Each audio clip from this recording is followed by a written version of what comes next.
Alan, we'll have to interrupt you there. Let's listen to the US President Donald Trump speaking right now ahead of meeting those ambassadors. Or now an older person, but a person without legs or without arms or with a face that got blown to pieces. Most likely it was from Iran. It was Soleimani, who I killed. Soleimani loved the roadside bomb. He was an evil genius. He was a brilliant general. Probably we wouldn't be as far advanced had I not taken him out. That was the beginning of it all. And then I ended the Obama horror show.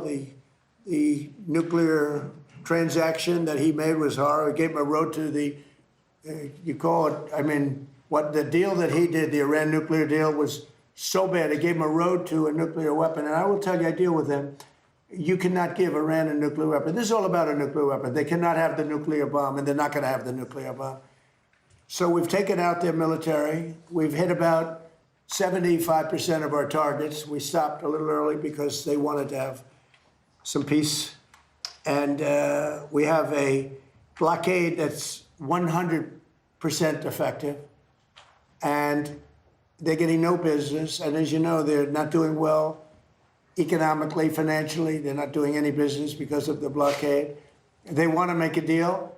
We have been speaking to them, but they don't even know who's leading the country. They're in turmoil.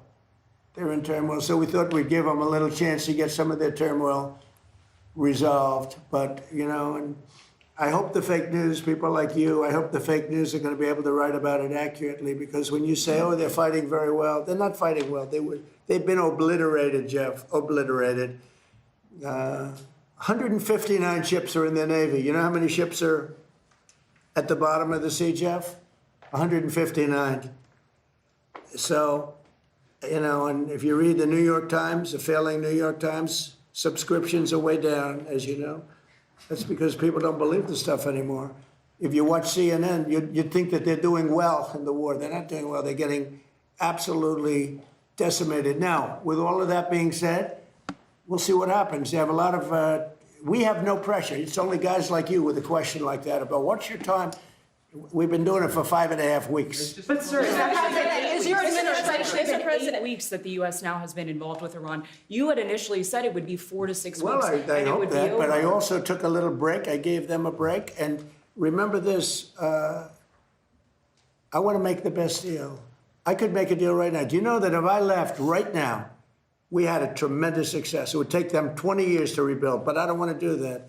I want to have it everlasting. I want to have it where they never have a chance to get it. I mean, the way you asked that question, yeah, I did say it. I thought it would take 4 to 6 weeks, and I was right, because at the end of 6 weeks, at the end of 4 weeks, their military was decimated. So are you saying? But now what I'm doing, I can't tell you that. I don't want to put that kind of a timetable on it, but it'll go pretty quickly, and we'll have the Strait opened up. Now, right now, we have it closed. We have total control of the Strait. And the fact that it's closed, you know, they would have opened it up 3 days ago. They came to us and they said, we will agree to open the Strait. And all my people were happy. Everybody was happy except me. I said, wait a minute, if we open the Strait, that means they're going to make $500 million a day. I don't want them to make $500 million a day until they settle this thing. So I'm the one that kept it closed. We have total control of it. And it'll open when they make a deal or something else happens that's very positive. But what do you say to the American public? Excuse me. What do you say to the American people who question how much longer this will take? Obviously, you know that they are having higher. You're such a disgrace. Did you hear what I just said? Vietnam. How many years was Vietnam? I understand, sir. But how many years was Vietnam? Well, I did my. I took the country out militarily in the first 4 weeks. I took it out militarily. Now all we're doing is sitting back and seeing what deal. And if they don't want to make a deal, then I'll finish it up militarily with the other 25% of the targets. We've hit 78% of the targets that we've wanted to hit. We've knocked out their manufacturing. We've knocked out their missile production. We've knocked out their drone production. We've knocked out everything. In some cases, when I say knocked it out, 70, 80, 90%. It's amazing what we've done. So I've done that within that period of time that I mentioned, but I don't want to rush myself, you know, because every story says, oh, Trump is under time pressure. I'm not, no. You know who's under time pressure? They are. Because if they don't get their oil moving, their whole oil infrastructure is going to explode. You know what that means? because they have no place to store it. And because they have no place to store it, if they have to stop it, something happens that only Len can explain. Something happens underground that essentially renders it in very poor shape, and you never recover fully. You can recover 50, 60%, but you can never have it like it is right now. And they have a matter of days before that event takes place. So I'm not under any pressure whatsoever. We've never had so much ammunition. Our ships are loaded. I call them locked and loaded. They're locked and loaded. They're ready to go. We have much higher quality equipment than we did when we first started the war, and or the military operation, whatever you want to call it. And they're coming to us. The problem they have is they are very disorganized right now. Well, now yesterday, and I was very pleased with this, 8 young women were going to be executed yesterday afternoon at 6 o'clock.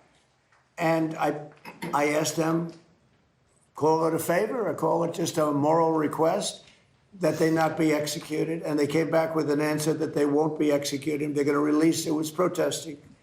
8 beautiful young women, very young women. And their pictures in the paper. And it's been a story for a little while. And I saw that and I said, let's see if we can save them. And it was very nice what happened. So they're not going to be, what they're doing is, as you know, they're releasing 4 of them very shortly, and they're going to keep 4 of them in jail for a period of 1 month and release them. So they won't be executed. Yeah, So if you're asking for more time to sort out negotiations I'm with not asking Iran, you for more time. I'm not asking for them. No, But it's if not you more need time. more I'm not asking anybody for more time. if you need more time, does that mean Americans should anticipate spending more on gasoline for the foreseeable future? For a little while. And you know what they get how for long? that? You know what they get for that? Iran without a nuclear weapon that's going to try and blow up one of our cities or blow up the entire Middle East. You want to see what shock would be? And I have to be honest, you're the stock 1 year- market is at an all-time high right now. I thought it would have been down 20, 25%. You wanted When to we drive hit, wait a prices minute, down wait, this can year. I finish my question? Wise guy. Stock market's at an all-time high right now.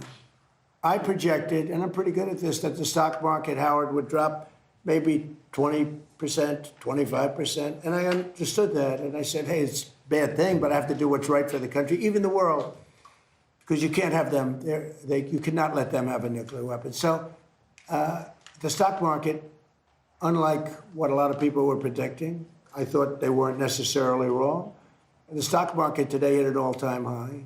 Hit an all-time high yesterday, the day before, and it's staying there. I thought oil would go up to maybe $200 a barrel, and oil is at a different number than anyone thought. In fact, this country is much lower because we have all the oil we can use. We're actually, ships are coming from all over the world to Texas, Louisiana, and Alaska.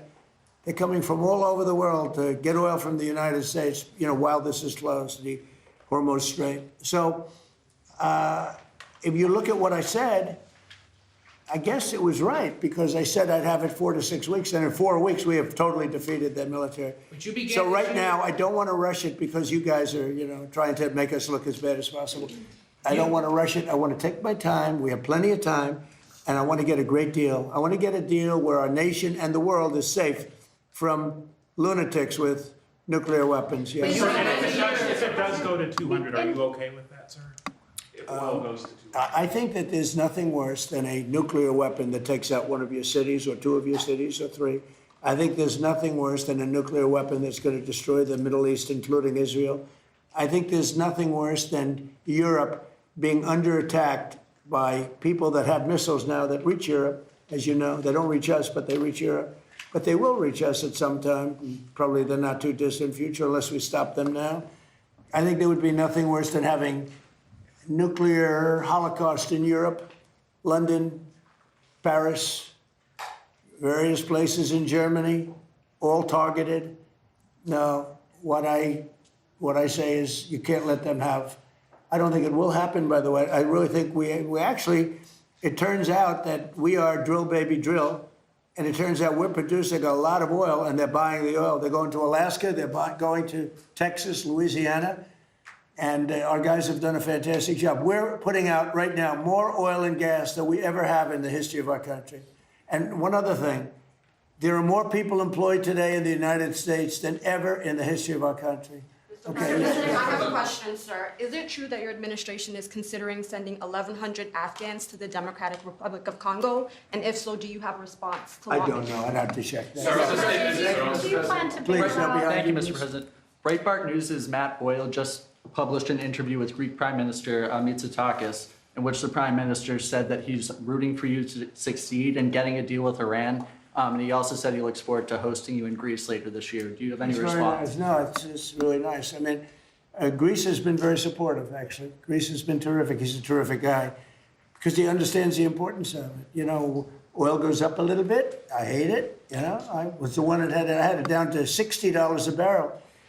And I looked at guys like Howard Lutnick. Howard, you remember it well. I said, well, we just hit an all-time high in the history of the market. Think of this.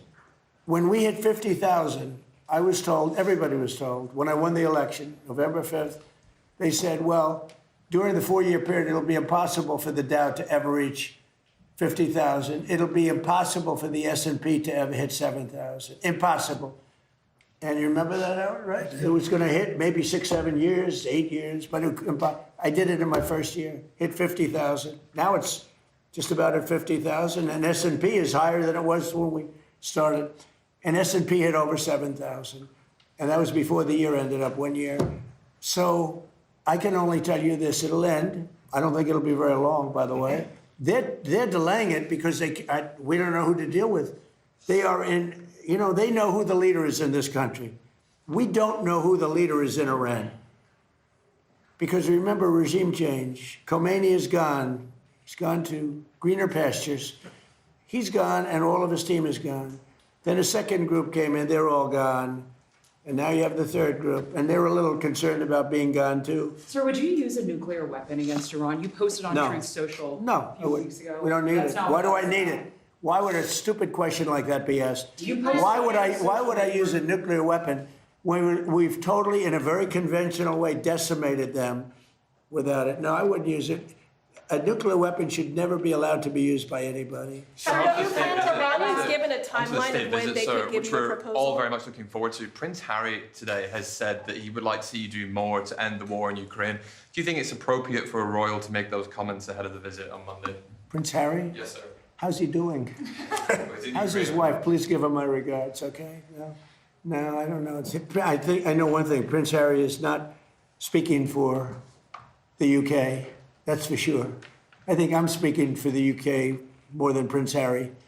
But I appreciate his advice very much. Would you have Great invited him advice. to the dinner and to the state visit? Well, I look forward to the dinner. We're having King Charles come. He's a friend of mine. We're really looking forward to it. We've spoken, and we're going to have a great time. I tell you, if I had that ballroom built, it would be full. I wish we had more seats. You know, they've wanted a new ballroom for 150 years. Now they're getting the best in the world. We're going to have the best in the world. But, you know, we have a room that's not big enough to handle what would be a big crowd. But we're going to have very great people that love the UK. I love the UK. I think they made a big mistake on energy. You should open up the North Sea in Aberdeen. You should open it up. And the other thing is they've made a big mistake on immigration. Okay. Sir, on Trump RX, Please, What ma'am. do you hope to learn from Janine Pirro's investigation into the Fed's renovation that you Say it did again, not? What do you hope to learn from the Janine Pirro's investigation into the Federal Reserve's reservation that you did not learn when you visited the site yourself last year? Well, look, you know, the Federal Reserve building is a small building. They're going to be in there by the time it opens, in my opinion, for $4 billion. I built a hotel down the road for $201 million that I believe is bigger than the Federal Reserve building. $201 million. And the ballroom, I'm going to have the ballroom from $300 to $400 million, depending on finishes, like marbles to quality and quality finishes. We'll go top of the line. But that's a much bigger project. When you look at the fact that they've taken this beautiful building and destroyed it, they've taken down the beautiful ceilings with eagles. They've taken down the walls that are 1.5 feet thick, masonry. You couldn't hear from office to office. They ripped it all down. They ripped down, because Kevin Warsh, who's terrific, said, gee, the saddest thing is they ripped down the nicest building in Washington for boardrooms and all. Did you know about that building? They ripped it down. It was beautiful. The boardroom building, it was beautiful, and they ripped it down. and probably because it costs so much to fix it. So I would have done that job for $25 million had money left over. It's going to cost more than, in my opinion, it's not going to open for a long time. You know, Kevin may not be able to have an office. I'm going to have to get him an office. Can you give him an office? Yes, space. Bobby, do you have some space over there, please? Yeah, we have a lot of space. But he has more than you think. But we're going to have Kevin sitting right next to you, Bobby. But it may not open for a long time. I looked at it the other day. It's a see-through. See-through, you know, that means the walls aren't even up yet. This is after years and years of construction. And somehow, you have to find out what went wrong. That a small building, I could have done it for $25 million and had money left over. It would have been beautiful. That a small building can cost $4 billion. It may never open. It may never open. And we have to get to that. On top of that, he's been terrible on interest rates because he should have lowered interest rates. That's why I call him Jerome Too Late. Too Late is his nickname. Jerome Too Late Powell. He likes me a lot. Thank you very much.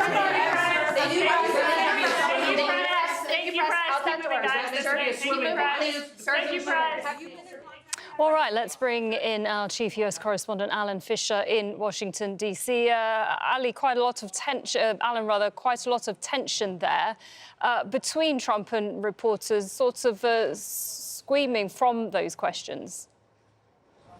Well, that's the way it normally works. You want to be the correspondent that has your voice lifted above the others to get an answer.